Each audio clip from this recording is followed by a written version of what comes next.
આગળ વાત કરીએ, જસદણ દુષ્કર્મના આરોપીએ પોતાની પ્રતિક્રિયા વાયરલ કરી છે. મને અને સંસ્થાને બદનામ કરવાના કાવતરા છે.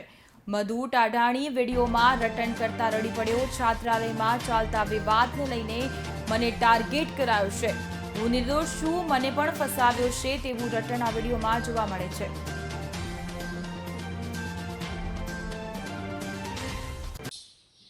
મારા સગાવાલા મિત્રોને એક નમ્ર વિનંતી છે કે મારી ઘરે કોઈ પણ ફોન કરીને પ્લીઝ ન પૂછતા કે શું થયું કે શું નથી થયું.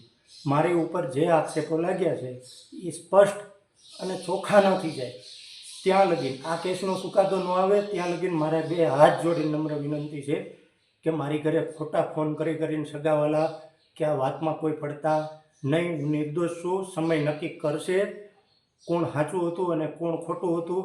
રહી વાત બીજી કે તમે સામેથી હાજર કેમ ન થયા, તમારી ઉપર ખોટા આક્ષેપો હતા, તો મને અરજણભાઈ રામાણીએ એવું કીધું હતું કે આ રૂડા ભગતનું મોટું પડયંત્ર છે એટલે તમે 4-5 દિવસ લગીને ક્યાંય હાથમાં આવતા નહીં. હું એટલા માટે બહાર નીકળી ગયો હતો, પણ અરજણભાઈને ખુદને નહોતી ખબર કે આ અમારી ઉપર આવડું મોટું પડયંત્ર થવાનું છે અને એના સ્વીકાર અમે પણ થવાના છીએ. રહી વાત રાજકીય, તો રાજકીય ક્ષેત્રે અમને ભ્રષ્ટાચારમાં અને લોકોના કામ કરવામાં સિવાય અમને રસ નથી. અમે ક્યાંય પણ અમારી ઉપર એક પણ રૂપિયાના ભ્રષ્ટાચારના આક્ષેપ થયા નથી. અને જે સંબંધો અમારે જે મોટા મોટા લોકો સાથે છે એ મને દિલથી ઓળખે છે. બે હાથ જોડીને નમ્ર વિનંતી કરું છું, હું કઈ ટાઈપનો માણસ છું, કઈ ટાઈપનો છું. પણ મારા ભાઈને હું હાજર થવાનું એક જ કારણ મારે હવે છે. આજ સાંજે હું હાજર થઈ જવાનું છું. હું મારી ઘરેથી બધા માંડ બસીને મળવા માટે આવ્યો છું. હું સાંજે મારી ઘરે હાજર થઈ જવાનો છું. હાજર પોલીસ સ્ટેશને ફોન કરીને કહેવાનું છું કે મારી ઘરેથી જ મને લઈ જાઓ.